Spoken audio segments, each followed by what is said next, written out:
बैठकीत काय ठरलंय, काय चर्चा झाली? आज भारतीय जनता पार्टीच्या विधिमंडळातील दोन्ही सभागृहातील आमदारांची बैठक झाली आणि त्या बैठकीमध्ये ज्या किळसवाण्या पद्धतीनं जरांगे त्या ठिकाणी बोलतायत, जरांगेच्या मागे बोलवते धनी, या राज्यातली जी नेते मंडळी आहे त्या संदर्भामध्ये सर्व आमदारांनी त्या ठिकाणी भूमिका मांडली आणि आता यापुढे देवेंद्र फडणवीस साहेबांवर एक शब्दही या ठिकाणी आम्ही खपवून घेणार नाही, अशा प्रकारचं भूमिका त्या ठिकाणी आमच्या सर्व आमदारांनी या ठिकाणी घेतली। खरं म्हणजे जरांगेचे बोलवते धनी या आंदोलनाला खतपाणी कसं घातलं, महाविकास आघाडीची लोक यामध्ये कशी आहेत, याचे अनेक किस्से या ठिकाणी समोर त्या ठिकाणी आलेले आहेत। आणि म्हणून रोहित पवार असतील, राजेश टोपे असतील, दस्तूर खुद्द शरद पवार साहेब आणि त्यांची महाविकास आघाडी हे त्या ठिकाणी मराठा आरक्षण मिळाल्यानंतर सुद्धा या ठिकाणी आज या आंदोलनाला पुन्हा बळ देण्याचा आणि राज्यात अशा प्रकारचं स्फोटक वातावरण करण्याचा केविलवाणा आणि दुर्दैवी प्रयत्न या ठिकाणी करताना दिसतायत। खरं म्हणजे मराठा समाजाला देवेंद्र फडणवीस साहेबांनी आरक्षण दिलं होतं, हायकोर्टात टिकलं होतं, सुप्रीम कोर्टात नाकारलं नव्हतं। नंतरच्या कालावधीमध्ये ते आरक्षण उद्धव ठाकरे देऊ शकले नाहीत। पुन्हा आता या ठिकाणी महाराष्ट्रात आंदोलन झालं, प्रश्न मराठा समाजाचा होताच। त्या भावनांशी सरकार, देवेंद्र फडणवीस साहेब असतील किंवा शिंदे सरकार सहमत होतं आणि म्हणून मराठा समाजाच्या भावना त्या ठिकाणी समजून 10% आरक्षण या महाराष्ट्रातल्या मराठा समाजाला देण्याचा एक ऐतिहासिक निर्णय त्या ठिकाणी पुन्हा या सरकारनं घेतला आणि त्याच्यामुळे स्वाभाविकपणे मराठा समाजामध्ये समाधान आहे। जरांगे म्हणजे मराठा समाज नव्हे, जरांगेच्या नावावर मराठा समाजाने सातबारा केलेला नाही आहे हे मी विधिमंडळात बोललो, आज पुन्हा आपल्या माध्यमातून सांगतोय। आणि संपूर्णपणे मराठा समाज हा सरकारच्या भूमिकेशी सहमत आहे आणि त्याच्यामुळे आता राज्यामध्ये चांगलं मराठा समाजामध्ये वातावरण आहे। कोणी या ठिकाणी वातावरण प्रक्षोभक करण्याचा प्रयत्न करू नये। आणि मागच्या वेळेला वातावरण संतप्त होतं, मराठा समाजाच्या आरक्षणाचा विषय होता आणि त्याच्यामुळे ॲक्शनला रिॲक्शन त्या ठिकाणी आम्ही दिली नाही।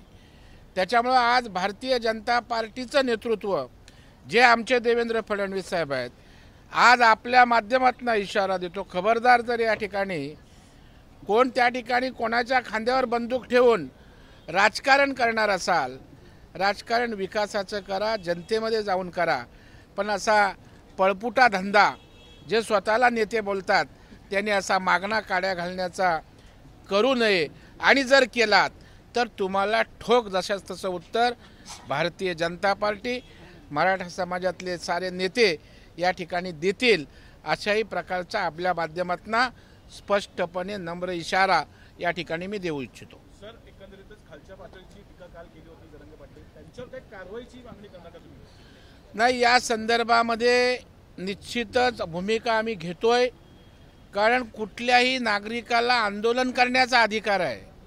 बरं, आंदोलनातला विषयही संपलेला आहे, परंतु आता अहंकारानं एवढं पछाडलेलं आहे, प्रसिद्धीची एवढी नशा लागलेली आहे की आंदोलन चालू राहावं, मी रोज टीव्हीवर दिसला पाहिजे, मी म्हणजे बोर्ड दाखवली तसं झालं पाहिजे, असं जे काही एक स्वतःच्या बाबतीत चित्र उभं करण्याचा प्रयत्न आहे, त्यातनं फ्रस्ट्रेशन येतं आहे। कारण आंदोलनाचा विषय संपला का तर मराठा समाजाला आरक्षण दिलं, बाकी जे विषय आहेत अनेक सोयी सवलती मराठा समाजाला दिलेल्या आहेत। सरकार सकारात्मक आहे का तर मुख्यमंत्री स्वतः छत्रपतींच्या पायाला स्पर्श करून सांगितलं होतं, त्यांनी केलं, अजूनही काही असेल तर ती करण्याची तयारी आहे। मग विषय संपल्यावर परत त्या ठिकाणी कशासाठी सगळ्या गोष्टी उकरून काढायच्या. त्याच्यामुळे जरांगे हे एक प्यादा आहे. जरांगे हे प्याद्यासारखा जरांगेचा वापर महाविकास आघाडीचे नेते करतायत आणि दुर्दैवानं जरांगे त्याला बळी पडतायत.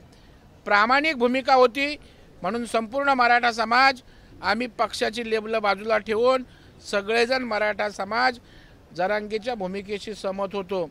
परंतु सरकारनं नंतर आरक्षण दिल्यावर जर त्यावर स्वार होऊन महाविकास आघाडीचे नेते ज्यांनी आपल्या हयातीत आरक्षण देऊ शकले नाहीत ते जर चढवाचढवीचं राजकारण करणार असतील तर त्यांचं पोलसुद्धा महाराष्ट्रातल्या जनतेसमोर यथावकाश आम्ही उघडं करू. जरांगेंचा आरोप करणं अजूनही थांबलेलं नाही. त्यांनी पुन्हा एकदा आरोप केलाय की काल रात्री 4 ते 5 हजार महिलांवर लाठीचार्ज करण्याचा फडणवीसांचा डाव होता, परंतु आम्ही तसं होऊ दिलं नाही, तर संपूर्ण महाराष्ट्र बेचिराग झाला असता, असा गंभीर आरोप पुन्हा एकदा त्यांनी केला. नाही, जरांगेने याच जरा अहंकारातनं बाहेर यावं.